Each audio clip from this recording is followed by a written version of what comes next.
Dalam bernegara, Amerika menggunakan strategi banyak muka untuk menaklukkan negara lain. Catatan yang kita sepakati adalah negara Amerika itu negara agresor. Banyak alat mereka untuk melakukan agresi dengan smart power-nya, seperti atas nama demokrasi, atas nama HAM, atas nama peacekeeping, menggunakan kekuatan dolar dan kendali negara lain dengan hutang memakai IMF, memakai World Bank, serta lembaga rating. Pengusaha besar Amerika melakukan hostile takeover ala Wall Street milik swasta untuk makan swasta negara lain. Private equity army dan defense kontraktor masuk ke sebuah wilayah sebelum kemudian mengambil sumber daya alam suatu negara, dan itu banyak sudah dilakukan. Libya disikat, Irak disikat, dan banyak negara lagi. Kemudian sisi lain, Tiongkok juga sama di dalam melakukan agresi ekonominya demi menghidupkan 1,5 miliar penduduk Tiongkok. Tiongkok memakai 3 instrumen utama, yaitu mengendalikan hukum sebuah negara, mengendalikan media di negara yang akan dia incar, dan pejabat di suatu wilayah atau negara yang ditarget. Kemudian Tiongkok melakukan siraman ekonomi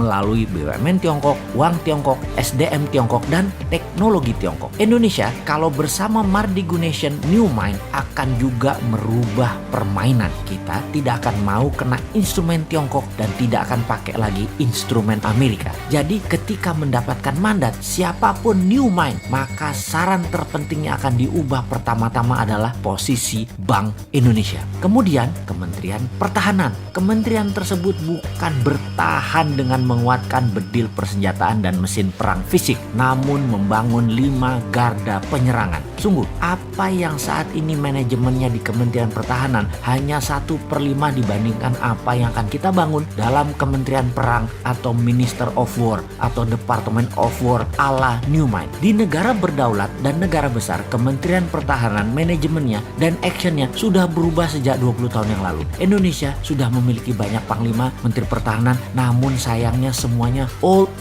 mind, kunonya kebablasan. Sekali lagi, ke depan bukan lagi Department of Defense. Itu hanya satu di antara 5 pilar Kementerian Perang Republik Indonesia versi New Mind. Dalam Kementerian Perang ada divisi propaganda luar negeri, ada divisi ekonomi luar negeri, ada divisi telekomunikasi, IT, warfare by others means, atau berbagai jenis perang seperti perang sel, terorisme, biological warfare, dan counter insurgency warfare akan melengkapi selain saat ini yang kita punya 3 matra militer, darat, laut, udara. Panglima tentara adalah wamen atau wakil menteri, atau bisa juga merangkap sebagai menteri pertahanan tergantung kebutuhan dan situasi serta kemampuan individu panglima tersebut. Dimana kalau panglimanya juga menteri perang, wamennya dari instrumen lain yaitu sipil yang berpengalaman luar negeri. Itu bisa juga. Atau dibalik, mana yang penting? Yang penting mereka paham, berani bertindak, dan cepat mengambil keputusan. Department of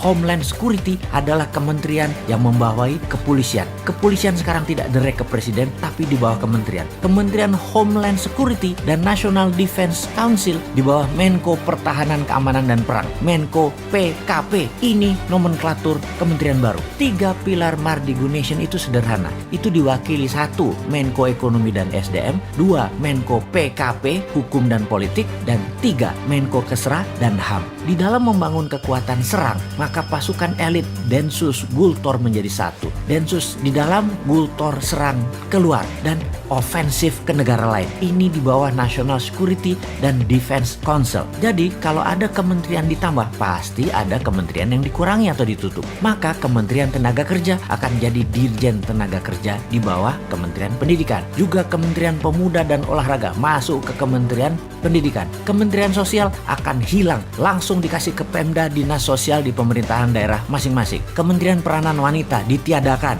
masuk di bawah Menko Kesra aktivitasnya. Penggabungan beberapa kementerian juga dilakukan karena keterkaitan lebih mudah koordinasinya di bawah satu payung kementerian. Kementerian daerah tertinggal jadi dirjen di PUPR. Intinya kementerian saat ini akan berkurang 40% jumlahnya. Pastinya Kementerian BUMN akan ditutup. Perusahaan perusahaan BUMN dikurangi jadi di bawah 20 dari 800 BUMN saat ini. Akan di-merger, ditutup, dijual ke publik IPO hingga mayoritas 100% dijual. BUMN langsung berada di bawah kementerian terkait. Misalnya Pertamina dan PLN di bawah Kementerian ESDM. Jadi, New Mind akan mengembalikan semua fungsi alat negara sesuai Undang-Undang Dasar 45, di mana kementerian adalah jabatan politik dan sebagai regulator, tidak lagi sebagai operator. Kemudian pastinya swasta nasional pengusahanya termasuk UKM boleh membangun dan berbisnis sama dengan Pertamina serta PLN. Boleh punya sumur minyak sendiri, penyulingan minyak sendiri, distribusi hingga SPBU. Begitu juga di listrik, bisa membangun power plant sendiri, distribusi transmisi kabel sampai ke konsumen. Percayakah ternyata harga BBM bisa lebih murah dari sekarang, harga listrik bisa lebih murah dari sekarang, serta menjangkau seluruh wilayah Indonesia karena swasta yang bergerak. Makanya New Mind itu heavy on private, kalau Old Mind itu heavy on government. Bersama Old Mind rakyat hanya disuruh nonton serta keprok-keprok tok. Bersama New Mind UKM terbang menaklukkan dunia.